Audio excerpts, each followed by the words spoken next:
last thing I'll show you, this is kind of, you take it or leave it. I told you I would give you a kind of a strategy from that online textbook. I'd take this with a grain of salt personally. I don't think you can always just break it into that many steps, and you can't count on it always really working, but it's not a bad approach.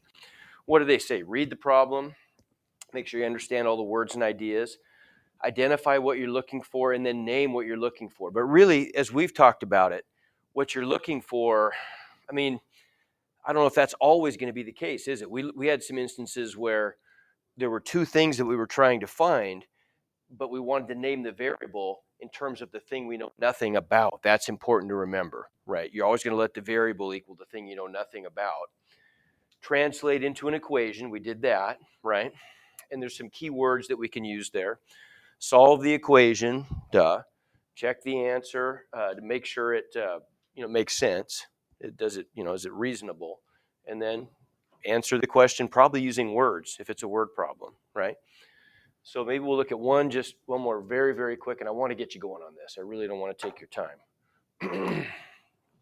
We'll go through this very quickly and just look at those steps.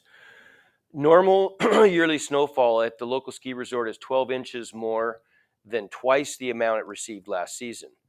The normal yearly snowfall is 62 inches. What was the snowfall last season at the ski resort? Okay, well, step one, we read the problem.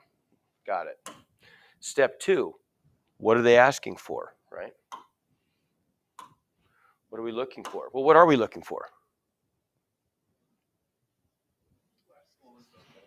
Yeah, okay, good. Last year's snowfall.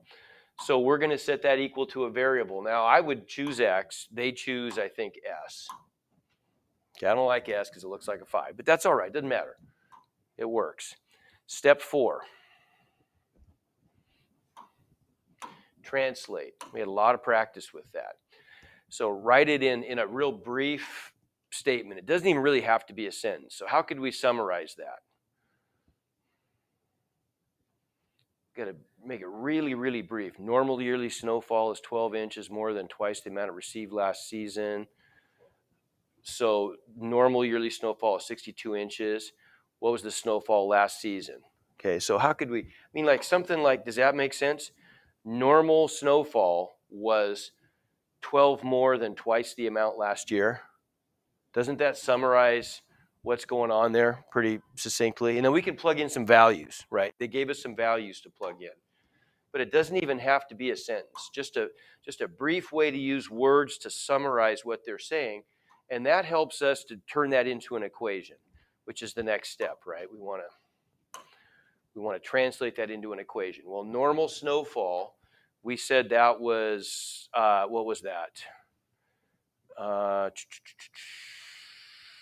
Normal yearly snowfall is 62 inches, right?